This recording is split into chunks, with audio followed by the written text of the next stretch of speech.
Hi guys, what's up? Welcome back to another video. Today you join me in the 2024 Ford Kuga facelift. This particular one being the full hybrid version. So this facelift version, we've got some revised styling, especially at the front of the car, and also a revised interior with slightly newer tech. So the Kuga range starts at around £32,000, and that will get you an entry-level car, which is actually the titanium now. So titanium used to be one of the top trims of a Ford, but actually it's now the base. There's three drivetrain options, the first one being a 1.5 litre EcoBoost of around 150 horsepower and mated exclusively to a front-wheel drive system and a 6-speed manual. Does 0 to 60 in around 9.5 seconds and a claimed miles per gallon of around 44.8. Then there's this full hybrid model, has around 180 horsepower and is a little bit quicker, 9.1 seconds to 60 in this front-wheel drive version. It's what they refer to as a self-charging hybrid, so it is exactly as you'd expect. It's one of the ones you don't have to plug in, it just uses regenerative braking to charge the vehicle. There's a claimed MPG figure of about 53 and it's mated to a CVT transmission. There's also a plug-in hybrid version which uses the same 2.5 litre 4-cylinder mated to a CVT transmission, and that one has about 240 horsepower thanks to the additional electric system. It can get around 43 miles to a charge, which isn't the best. A lot of manufacturers are putting out stuff now that puts around 60, so it's not the best in class for that, but obviously best for benefit in kind, and also will get a claimed 314 miles per gallon if used absolutely correctly. It's a bit of a fairy tale figure for most people, but if you keep it topped up with electric charge and use it for a lot of small runs, you'll definitely get close to that. Your base titanium spec includes things like 17-inch alloys, LED front and rear lights, heated power mirrors and a dual display. The driver's display is included as standard now, which is good, and your 13-inch infotainment, rear camera and front and rear parking sensors, although the base titanium is only available in front-wheel drive manual petrol. Stepping up to the next set of models in the range, you've got either the ST line or the Active. The Active is kind of the more rugged one, and the ST line is the kind of sportier looking one with firmer suspension, both of which have that styling plus 18-inch alloys, automatic climate control, 360-degree camera and a powered tailgate, as well as 12-way adjustable front seats. Those ones start from around £38,000 depending on which drivetrain you get, of course, and then the top of the range being the ST Line X starts from around £39,000. That has 19-inch alloys, panoramic roof included as standard, heated front and rear seats and steering wheel as standard as well, which is nice. But those options are also available on the lower trim packages. So the one I have here is a bit of a Frankenstein of the two. It's a standard ST line model, but it has an optional panoramic roof, which is around £1,200, and it has the optional winter pack, which is around £600, which has the heated front and rear seats and the steering wheel. So you can spec some of the higher end options on lower end cars, or you can just go for the top end trim, which includes some of it as standard, which is nice. This one here, as spec'd with a couple of options and the metallic paint, is around £42,000. I would suggest you go on the Ford configurator just to have a play around and see exactly what spec you'd like to land on. It's in a similar ballpark price wise to the Hyundai Tucson, the Kia Sportage, CX-5, a few other things like that. If you're looking for full hybrid, there's also the RAV4, which is a good option to consider. Let's talk about the styling of the Ford then. I think it is quite handsome. It's definitely grown up a little bit over time, and I do think that this does look better in the facelift configuration. The front lights are new and they look quite good, and it takes on a similar sort of grille shape to the new Transits and things like that. So I wouldn't say it's the most handsome car in its class, and I do think the new Tucson is probably one of the prettier cars in this price range, but overall I think it does look quite good on the road, especially in this really nice blue metallic paint which pops in the sun. This one doesn't have the larger alloy wheels, but it does make for a slightly smoother ride, especially on the firmer ST line suspension. And the Matrix LED lights look good on the higher end models. I do just think that other manufacturers are being a little bit more daring in this department at the moment. Step inside to the interior and things are quite similar. You'll be very familiar with this layout from other Fords. It looks pretty decent. You've got two relatively large screens now, and you've also got some carbon effect trim and also some brushed aluminium looking plastic, which looks alright but isn't the best to touch. And overall the layout is pretty decent. This ST line model also gets red stitching on the interior, which makes a nice contrast. The steering wheel is nice and chunky too, with some nice materials, and again some contrast stitching on this model and some buttons on either side. I don't particularly like though how the audio controls are split across both sides of the steering wheel. It's a little bit annoying. It all looks okay, but when you dig a little bit deeper you find that the material quality isn't great. Glove box, scratchy plastic, down here scratchy plastic, up here kind of squidgy, but not as much as you'd expect on a car of this class. It does look a little bit like they've cut some corners, unfortunately, which is a shame because overall kind of feel isn't too bad. If you spent any time in like a Puma or a Focus, it will all feel very familiar, both in terms of layout and also material quality. But when you consider that the Tucson and the Sportage are in exactly the same price category, those just feel more premium inside, and the Mazda CX-5 even more so. Controls are fairly simple, however, like the mirror controls on the right here and also the stalks and that. It's all laid out in the kind of way you'd expect, and it all works pretty well. The head-up display in front of me is good and gives me a decent bit of information, and even directions if you're using Apple CarPlay or Android Auto. The downside is, though, it is one of the older style pop-up ones rather than being projected onto the windscreen. The gear select is a rotary dial, which is nice and easy to use, although it is infinite scroll, which is a bit odd. I'd prefer it if it's stopped on one side. It would make it easier to switch between drive and reverse. However, once you get used to it, it's alright. It's just not as good as the systems on the Hyundais and such. Climate control's also touch integrated into the touchscreen. Really don't like that. It's relatively straightforward to use. It's better than the Volkswagen stuff, I think, but I just don't understand why they've gone down this route when they could have kept some climate controls physical on the center console. There is space for it where the buttons are for kind of the parking assist and the cameras and stuff. I don't understand why they didn't just integrate it there. It looks like a bit of a waste of space, and yeah, having to fiddle around with it while you're driving, a little bit frustrating, so not too pleased about that. The actual infotainment system is pretty good. Again, not as modern and polished as the Hyundais and the Kias and the Genesis products, all those kind of things. Also, I like the fact that in the Mazdas, you've also got the click wheel to control, whereas in these, it's just touch. But overall, the system's pretty fluid. It's Ford's newest system. The screens are really bright and really high quality, and they don't glare much in the sun either. They're really nice and clear and easy to see. It's not angled towards me, but I feel like I can reach everything just fine because of the way the dash is laid out. And overall, the system is decent enough. I use Apple CarPlay for most of my stuff anyway, and so I don't really interact with the Ford UI that much, but when you do, it's pretty straightforward to use. And in this mode, I haven't got CarPlay full screen. I've got kind of a widget to the side which shows me some economy stuff, and also there's some shortcuts to the home page and your climate controls as well. It's quite straightforward to use, and I imagine you'd be pretty used to it pretty quickly, and the settings that you need to set are pretty much one and done. Of course, being a new car, there is a speed limiter warning which you can turn off in the settings, which you have to do every time you turn on the car. This display in front of me, nice and easy to understand. It's not too cluttered, and it has some useful information on. It's not as good as the Volkswagen Audi Group stuff with the full maps and that kind of thing, but I feel like I don't need that when it's right there anyway, so that doesn't bother me too much. What I do really like is the EV coach screen, which I'll show you now, which basically shows you your throttle and braking input and trains you on how to get the best out of the car. So it kind of shows you exactly when it's going to kick from the electric motor into hybrid, and it also shows you how much braking pressure to apply to get the best regen effect.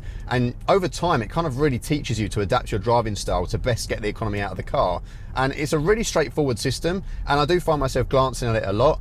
I don't think it's a distraction though. I think it is actually really genuinely useful if you want to get the best out of it. It's just a shame that you don't have things like the blind spot cameras that you get in some of the rival cars now, and also the interface just isn't as modern and fluid as some others in this price range. It is all very familiar Ford though, so if you've had a Ford before, you'll be really comfortable in here. The seats are quite good and very adjustable as well, with some thigh support which you can pull out, and overall the driving position is pretty decent. I can get my elbows in a comfy place, and I can see out reasonably well as well. There are some practicalities, so some really good cup holders in the center, a nice place for your wireless charging of your phone, USB-C, USB-A, and some space in cubbies here and there. There's a deep center console section and a little tray, a decent sized glove box, and the door bins aren't very big at all, which is a shame. There does seem to be some wasted space here, but there's a nice space for a bottle and some kind of separate sections which make it a little bit easier to organize. So it's not quite as plush or posh in here as the rival cars, but overall it's passable, and I think you'll be happy with the tech that's on offer. It's still nicer quality overall than, say, the equivalent Qashqai. There is, however, lots of room in here. Like, the headroom is really good, even in this model with the sunroof, which eats into it a little bit, and also plenty of leg room, and there is a bit of plush material by my knee, which is nice.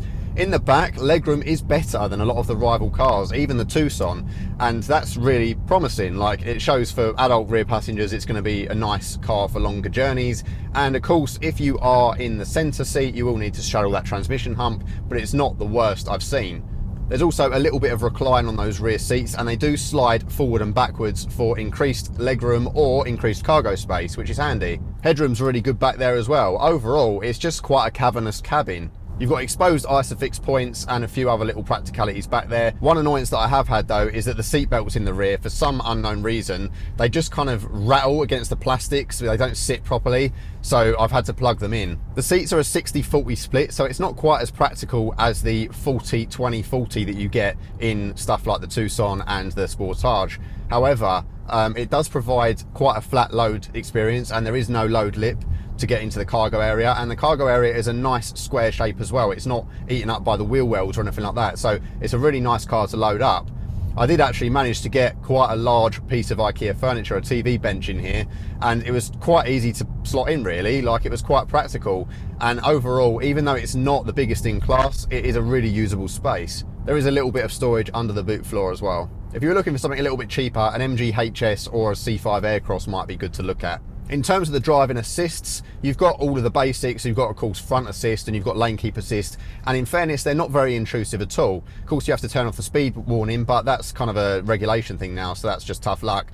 But in terms of like the lane keep and stuff like that, it will pull you back into lane, but it doesn't make a load of song and dance about it like a lot of the rival cars do, which I quite like. I quite like the fact that it's a more subtle system, although it's a shame that you don't have like a one-button self-steering like you do in the Hyundai Kia stuff. A couple of other things to point out. This one has the Bang & Olufsen audio system, which is quite good and has lots of adjustment. And being a Ford, you do have a heated windscreen with actual elements in this car, which is an absolute blessing in the winter, especially here in the UK. Visibility out is pretty good. Like, the car feels quite narrow, which is nice. And out of the rear, there is a big C-pillar, but it doesn't bother me. The rear window is large and I've got good visibility out of the sides with blind spot indicators on the mirrors as well. So overall, interior quality and practicality, it's not best in class, but it'll do. But what I want to move on to now is where this car really excels, and that is the driving experience. Now, the handling and the steering of this car is absolutely like a cut above all of the rest. It's quite sure of itself. There's not much delay on the steering input and it feels nice and planted in the corners. There is loads and loads of texture in the wheel. Going down this road, I can feel every little bump and I can feel kind of the gradients in the road and things like that. Just the little variances. I can feel it all through the steering wheel and it's really nice and engaging. A lot of the cars in this segment now are kind of purposely numb, and I do get it to some degree, but something like a Qashqai, it's got no texture or feel at all, whereas this is the polar opposite. I can really feel what's going on the road and I find it a much nicer experience. The steering weight as well is better than some of the cars in this class. Right, let's nail it for a 0 to 60 run.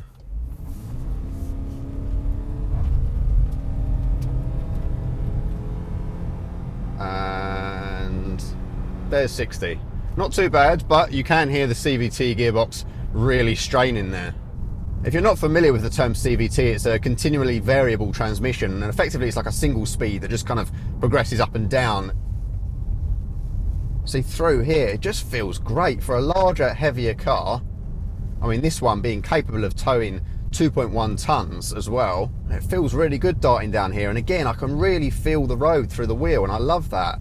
The nicer steering input also means that this does feel more stable and more true to straight on the motorway than a lot of the other cars in this segment. I always recommend the Tucson as one of the best vehicles in this class, but the one thing I don't like about that is it feels quite vague on the motorway at times, whereas this is totally different. This feels straight and true on the motorway, and in the twisty stuff, it's a lot of fun. And I'm normally a bit of a hater of CVT gearboxes as well, because they just sound strained under load and they're just a little bit annoying to use. But this one, I don't find too bad. I mean, if I actually plant it, you will hear it kick in and it makes a fuss about it. And it is a bit delayed as well. There is kind of a delay to that throttle input, which is a bit of a shame, and obviously nothing like an EV. But overall, it's not too bad. And when you're just cruising along, it makes it so that when the hybrid system kicks in, you really don't feel it that much. Also, having a slightly larger displacement to the engine means that it just is smoother. So overall, the transition between using the electric motor, which you can see very clearly, I can see exactly when the hybrid system is going to kick in based on my throttle input on this lovely screen here. It then kicks that engine in, and I don't really feel it or hear it that much at all, which is really impressive. And you don't really get much vibration through the cabin. It's nice and smooth. There's not much noise in here. Overall, it's just really well refined for a full hybrid system. The one that's most comparable in like the Tucson and the Sportage, they use a 6-speed automatic transmission, so you do still feel the gear changes, which you don't in this. And also being a slightly smaller displacement engine, you then find that you do hear it. It's a little bit more gruff. This one is just better, and it's more economical too. So they claim 53 miles per gallon, and I've been getting, drum roll, 53 miles per gallon. Yeah, exactly as they claim. And I've not been driving it especially sensibly either. I've just been driving as normal, so it's actually really impressive. Since filling up, I've done 150 miles in this car, and I've still got 3/4 of a tank. Right, let's give the suspension some beans around this roundabout and see how we get on. Handles really well, really surprising. And it's not too much body roll at all. It really grips on. I think the ST line suspension helps with that. The braking feel leaves something to be desired around town a little bit. It can be a little bit grabby because you do have to give them a bit of a firm shove due to that regen system, but when you're out on the move, it kind of goes away and it feels quite compliant. And again, combine that with the texture through the steering wheel, it just feels like a really confidence-inspiring car to thrash around the B roads. It's a bit of a shame about that throttle input delay, but overall, it's worth it because it means the hybrid system is just so much nicer. It's nice and quiet and refined around town. Of course, it is a little bit firmer on its ST line suspension, so you might want to go for an active if you want the sort of the more plush setup, but it's not too bad at all. Let's give it a bit of a rip up here. Again, I can really feel what the steering's doing.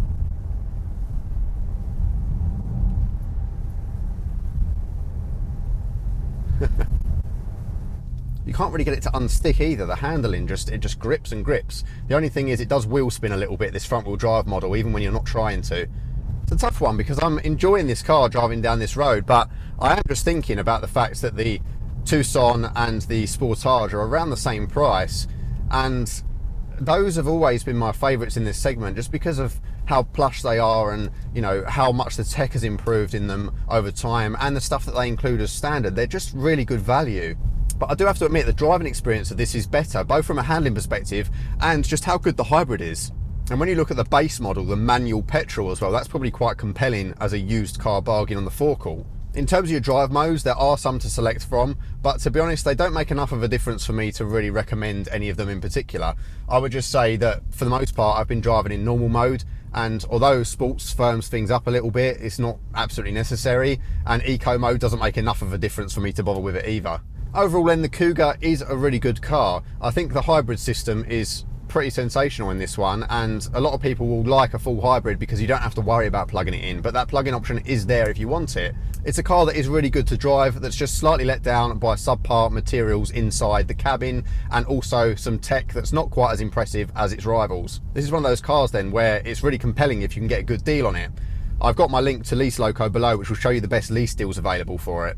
This is definitely one to watch out for if you want something that's a little bit more engaging and fun to drive than all of the other family SUVs out there. If you're happy with the CVT gearbox, I think it can be forgiven for some of its foibles, and I encourage you to go and test drive one before you make your decision. But I do just think for the next model, they need to up the interior game to compete with the rivals. So thank you guys so much for watching. Thank you again to Ford for lending me the vehicle. You can check out my reviews of the rival cars in the description below on the channel. And as always, thank you guys so much for watching, and I'll see you in the next one. Bye bye.